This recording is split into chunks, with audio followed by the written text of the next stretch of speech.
Je n'ai pas voulu te livrer à chaud ce que j'ai vécu, de peur de me laisser emporter par l'ardeur de cette émotion qui rend souvent partial, de peur de tomber dans la haine facile d'un pamphlet fallacieux.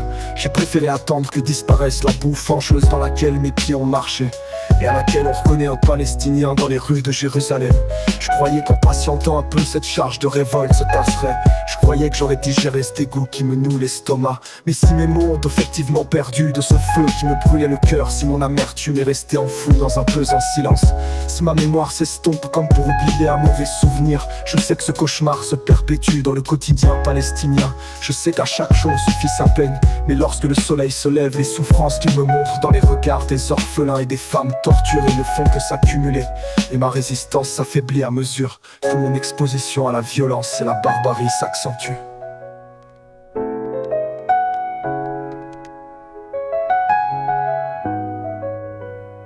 Je sais que demain le poignard de la haine et le sel du mépris viendront encore une fois ouvrir cette plaie béante qui déchire mon âme.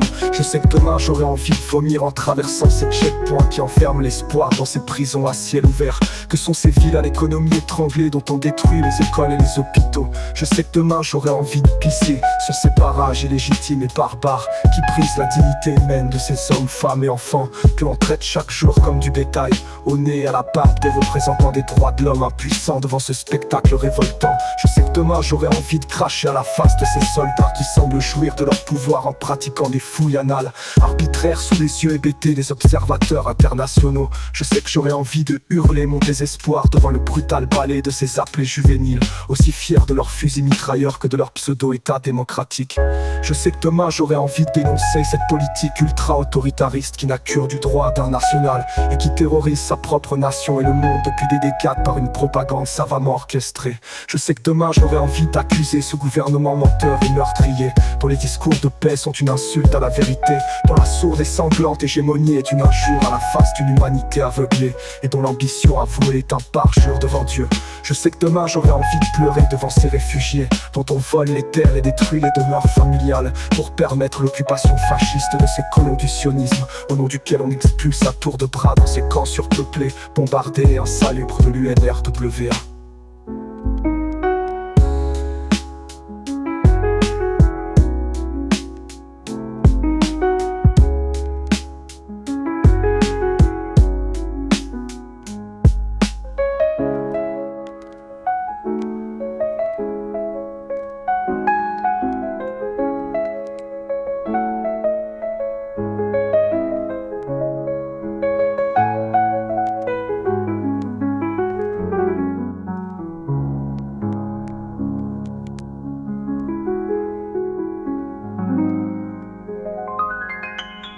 Le ton est donné, et je m'excuse de sa dureté, mais je ne veux pas mentir, je crois ce que mes yeux voient.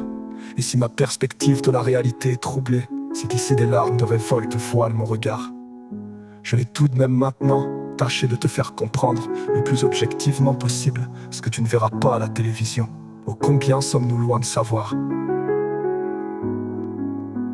Les journalistes officiels n'osent plus traiter la question, même le plus neutrement possible, craignant les réactions de certains membres de leur rédaction, et dans le meilleur des cas, les éditoriaux éludent les articles ayant déjà eu l'expérience de crouler sous une masse énorme de courriers indignés. La communauté internationale s'achète une conscience en dispensant avec prodigalité des aides à la Palestine, ce qui n'aide qu'en surface en créant une économie factice à la limite de l'inacceptable, et ont pour véritable effet d'aider Israël à maintenir le peuple palestinien au seuil de l'intolérable pour la société des nations. Si bien entendu ces subventions permettent de créer les structures essentielles, elles sont en partie détournées, et les bombardements des camps de réfugiés ne ciblent pas seulement la population civile, mais aussi les bâtiments indispensables à la communauté tels qu'écoles et hôpitaux. Penses-tu que j'exagère? Penses-tu que j'exagère? Quoi qu'on en dise, c'est la guerre. C'est une guerre silencieuse, froide, cynique et sournoise qui non seulement s'attaque depuis longtemps aux civils, mais aussi à l'espoir de la nation, c'est-à-dire à l'éducation aux intellectuels et étudiants de Palestine, assassinés ou emprisonnés. Penses-tu que j'exagère? Penses-tu que j'exagère? Quoi qu'on en dise, c'est la guerre.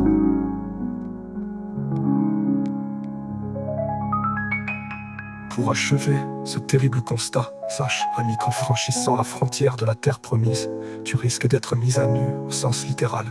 Sache que si tu te laisses pousser la barbe, on te demandera ton passeport un peu partout.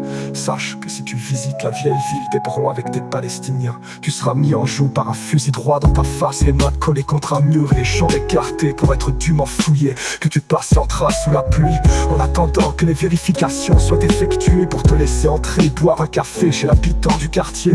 Que tu perdras patience et qu'en avant vers ce soldat impétueux qui détient ton passeport, tu seras avec véhémence braqué dans ce canon de mort. Ce jeune con te criera go back, I'm serious. Et que je l'espère, tu refuseras de baisser les yeux devant tant de haine, fixant cette pupille noire derrière le viseur. Que tu t'énerveras tout aussi sérieusement et que tu crieras encore plus fort que lui, même si une balle court plus vite que toi. Que tu resteras debout sans te plier sous le poids de la peur, sachant qu'il ne tirera pas sans raison valable, car il a pour mot d'ordre d'éviter toute crise diplomatique. Ainsi, confiant dans cette lâche puissance d'être un ressortissant neutre dans un conflit étranger, tu continueras d'avancer lentement, un sourire aux lèvres avec une étincelle de défi dans les yeux, pour récupérer ce bien si précieux sur lequel figure ta nationalité. Et que finalement, sans autre explication, tu laisseras pénétrer dans les ruelles étroites, sous le grillage qui sépare les Palestiniens d'en bas et les colons toujours en haut qui jettent leurs détritus et pots de chambre par les fenêtres.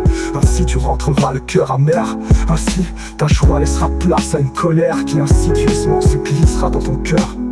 Ainsi tu essaieras de ne pas perdre la foi pour ne pas succomber à la haine. Ainsi tu ôteras tes chaussures sur le sol sans des points contrôlés. Ainsi, quand finalement tu sortiras ton passeport pour franchir l'ultime tourniquet, tu t'entendras dire Shalom, welcome to Israel.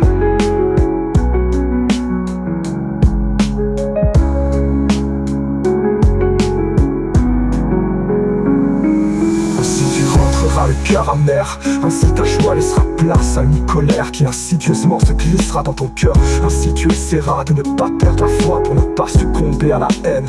Ainsi tu ôteras tes chaussures sur le sol sans des points contrôlés. Ainsi quand finalement tu sortiras ton passeport pour franchir l'ultime tourniquet, tu t'entendras dire Shalom, welcome to.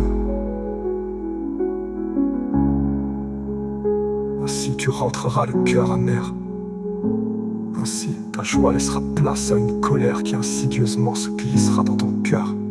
Ainsi, tu essaieras de ne pas perdre la foi pour ne pas succomber à la haine. Ainsi, tu ôteras tes chaussures sur le sol sans des points contrôlés. Ainsi, quand finalement tu sortiras ton passeport pour franchir l'ultime tourniquet, tu t'entendras dire Shalom, welcome to Israël. Shalom, welcome to Israël. Et quoi qu'on en dise, c'est la guerre. Penses-tu que j'exagère? Penses-tu que j'exagère?